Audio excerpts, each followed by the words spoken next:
My brother tried to sabotage my promotion to keep me humble. Now 6 months later, he's unemployed and begging for my help. I'm 29, male, and I've always been someone who values hard work and determination. I started at my company fresh out of college as an entry-level employee, and over the years, I climbed my way up. It wasn't easy. Late nights, extra projects, and going above and beyond were my norm. So, when I was shortlisted for a major promotion last year, it felt like my efforts were finally being recognized. My brother, who I'll call B, is a different story. He's 32 and has always taken a more laid-back approach to life. He's smart, no doubt about that, but he lacks drive. He hops from job to job, never staying anywhere long enough to build a career. Despite this, we were close growing up, and I always tried to support him when he needed help. What I didn't realize was how deep his resentment toward me had grown. The trouble started when I casually mentioned the promotion over dinner at our parents' house.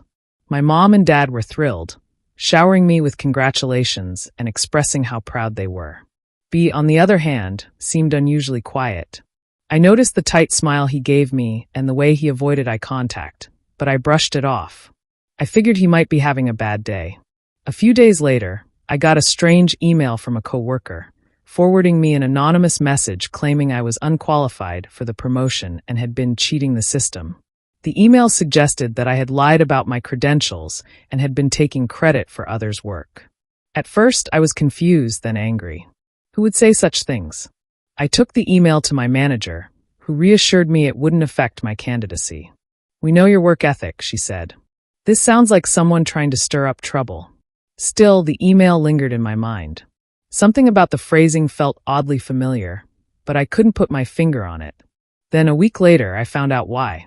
I was at my parents' house again, helping my dad fix a leaky faucet, when I overheard B talking in the living room. He was on the phone, speaking in a hushed tone, but I caught enough to piece it together. "I just sent another email," he said. "Hopefully, that's enough to keep him out of the running. He's already so full of himself. He doesn't need this, too." I froze. My heart raced as I realized what he was saying. B was the one sabotaging me. I confronted him as soon as he hung up. "What the hell, B?" I said, storming into the living room. "You've been trying to ruin my promotion?" He looked startled but quickly recovered, crossing his arms defensively. "You don't get it," he said. "You've always had everything handed to you. Mom and Dad treat you like the golden child. And now you're getting this big promotion? Someone needed to bring you back down to earth." "Handed to me?" I repeated, incredulous. "I've worked my ass off for this, while you've been coasting through life. How dare you try to sabotage me?" He shrugged. "Maybe you need to learn a little humility." B's audacity left me speechless. He didn't even try to deny it. Instead, he doubled down, acting as if he was doing me a favor by trying to sabotage my career. The sheer entitlement was staggering. "This isn't about humility," I said, my voice low but firm. "This is about your jealousy. You can't stand the fact that I'm succeeding, so you're trying to tear me down." B scoffed. "Jealousy? Please. I just think it's funny how you act like you're better than everyone else. Someone had to take you down a peg." I didn't even respond. I grabbed my things and left the house, fuming. On the drive home, I thought about everything I'd done for B over the years, helping him pay rent when he was between jobs, lending him money he never repaid, covering for him when he messed up. And this was how he repaid me? The next day, I decided enough was enough. I compiled all the emails and forwarded them to HR, explaining the situation in detail. I didn't name B directly. Part of me still hoped this wouldn't escalate further, but I made it clear that the attacks were personal and malicious. HR assured me they would investigate, and my manager reiterated her support. Despite B's best efforts, I got the promotion. It was one of the proudest moments of my life, but it was bittersweet.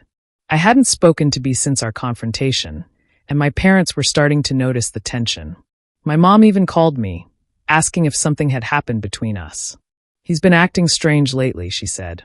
"Did you two have a fight?" I didn't have the heart to tell her the truth.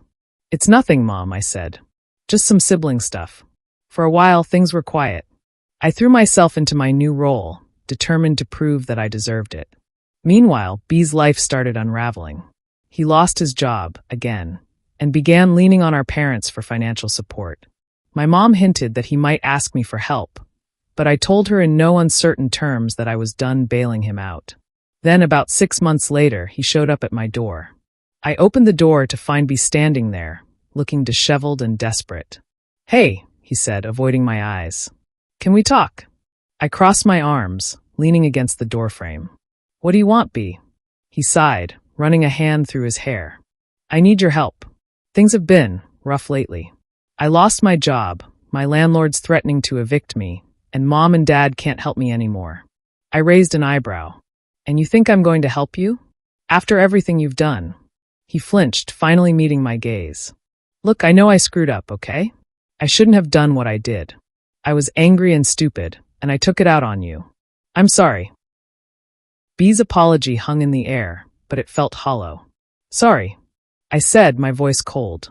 "You tried to ruin my promotion, my career, something I've worked my entire life for. And now you think you can just say sorry and expect me to help you." He shifted uncomfortably, his hands stuffed in his pockets. "I didn't think it would actually hurt you," he muttered. I don't know, I was in a bad place." "That's not an excuse," I snapped. "You didn't just hurt me. You betrayed me. You knew what this promotion meant to me, and you tried to take it away. For what? To make yourself feel better?" B didn't respond, which only made me angrier. "Do you even understand what you've done? Do you know how close you came to ruining everything for me? Or do you still think you were teaching me some kind of lesson?" His shoulders slumped, and for the first time, he looked genuinely ashamed. "I know I messed up," he said quietly. "I wish I could take it back.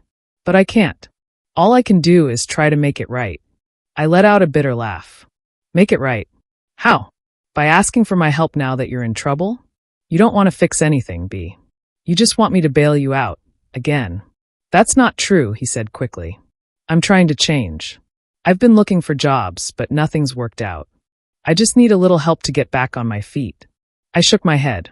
"You don't need my help. You need to take responsibility for your life and stop blaming other people for your failures." For a moment, I thought he might argue, but instead he sighed and nodded. "You're right," he said. "I've been a screw-up for a long time. I don't know where to start." His admission caught me off guard. I had been prepared for more excuses, more entitlement, but his tone seemed sincere. Still, I wasn't ready to let him off the hook. "Start by owning up to what you did," I said. "Not just to me, but to yourself. And stop expecting other people to fix your problems." Be left that day without any financial help from me, but our conversation stayed with me. As much as I wanted to cut him out of my life completely, he was still my brother. Part of me hoped this would be the wake-up call he needed. Over the next few months, I kept my distance but stayed in touch through our parents. To my surprise, B seemed to be making an effort. He found a job, started paying off his debts, and even reached out to apologize again, this time without asking for anything in return. Eventually, B and I sat down for a real conversation. This time, he owned up to everything, his jealousy, his entitlement, and the pain he had caused me. "I've spent a lot of time thinking about what I did," he said. "I was angry at myself for failing, and instead of dealing with it, I took it out on you. It wasn't fair, and I'm sorry." I studied him for a moment, trying to gauge his sincerity. For the first time in a long time, he looked genuinely remorseful. "I appreciate the apology," I said. "But you need to understand that trust isn't something you just get back overnight. It's earned." He nodded. "I know, and I'm willing to do whatever it takes to prove that I've changed." Since that conversation, B has been making an effort to rebuild our relationship. It's not perfect, and I still have my guard up, but I'm cautiously optimistic. He's held down a steady job for the past few months, and he's stopped asking for handouts. He even paid back some of the money he owed me, a small gesture, but one that meant a lot. Looking back, the experience taught me some valuable lessons about boundaries and self-worth. For too long, I had let B take advantage of my kindness, excusing his behavior because he was family. But family doesn't mean tolerating betrayal or disrespect. Sometimes, the best thing you can do for someone is hold them accountable, even if it's painful. If you've ever dealt with a toxic family member, remember, you're allowed to set boundaries. You're allowed to demand respect. And if you enjoyed this story of karmic justice and personal growth, hit that subscribe button. Because sometimes the best revenge is simply living well and standing your ground. Stay tuned for more.